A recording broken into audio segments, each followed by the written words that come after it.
Astig? Magaling na ba si Astig ko? Ha, Astig? Ang lungkot-lungkot naman ni Astig. Astig. Magpapalakas Astig ha. Astig. Magpapalakas ka Astig ha. Ayan po si Astig. Malungkot pa rin si Astig. Pero kumakain na po siya. Yun nga lang, hindi pa siya ganun katakaw. Hindi pa ganun kalakas kumain. Tapos hindi pa siya masyadong maharot. Kaya kung mapapansin nyo, mapungay pa yung mata niya. Pero tingin po namin, nag-aano na siya yung, nagre-recover naman po siya. Diba, Astig? Astig? Kamusta na ang Astig ko? Ang baby kong Astig. Magpapalakas Astig ha. Kapogi-pogi ni Astig eh. O, kiss ka daw ni Shelo. Shelo? Love mo si Astig, Shelo?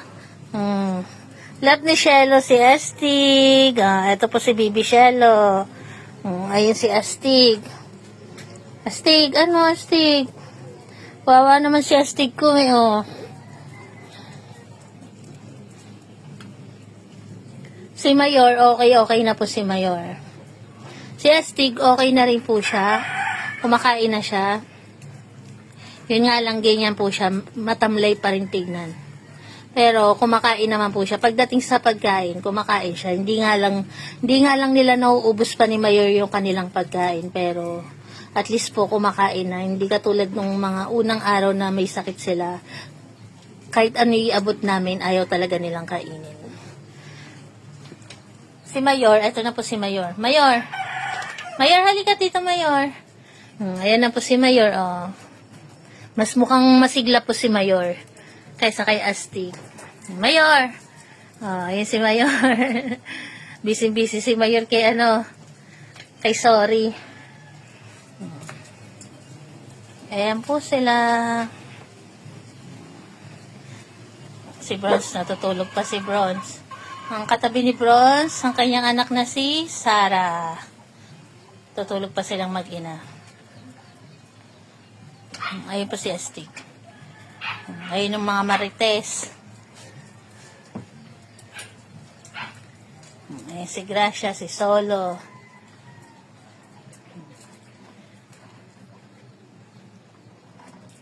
Si Mayor ko, magaling na si Mayor. Ito nga po palang mata ni Mayor. Na-check na to ng vet doon nung dinala siya ni Papa Fernan. Sabi, okay naman kahit di siya operahan. Ayan, kasi nakita ng vet na maliit naman siya. Kusa na daw pong mawawala yan, sabi ng vet. Delikado daw po yan pagka lumaki. Pero yung sa mata daw po ni Mayor, hindi siya lumalaki. Kaya okay daw po yan na nakaganyan lang. Na hindi galawin. Ayan po yung update. Makita nyo po maaliwalas na yung mukha ni Mayor. Ayan.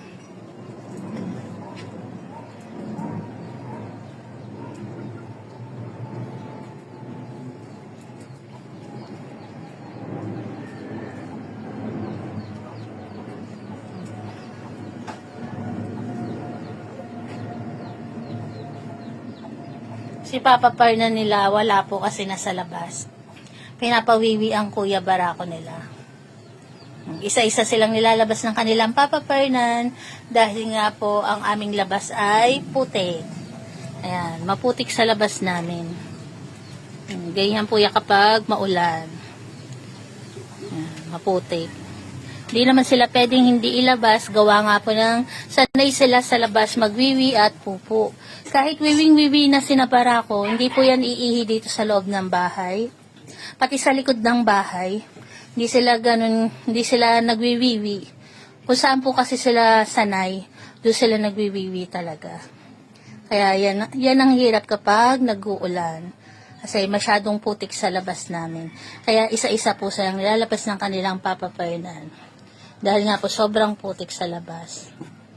Buti nga po ngayon walang ulan. Kaya medyo maaraw.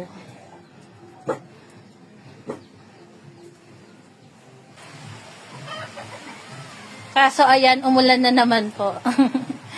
Ayan, wala na naman, naabutan na naman ng ulan si Papa Fernan. Ang kasama naman ni Papa Fernan sa labas ay si Clear. Ayan, makikita niyo po yun. Ayan si Papa Fernan nagmamadaling umuwi. Inabot na kayo ng ulan pa. Inabot na ng ulan sina Papa Fernan. Ayan si Bibi Shelo. Inabot na kayo ng ulan pa. Ayan po, ang trabaho ni Papa Fernan, araw-araw. Lalo na pag tag-ulan, isa-isa silang nilalabas. Kaso pag inabot ng ulan, yan.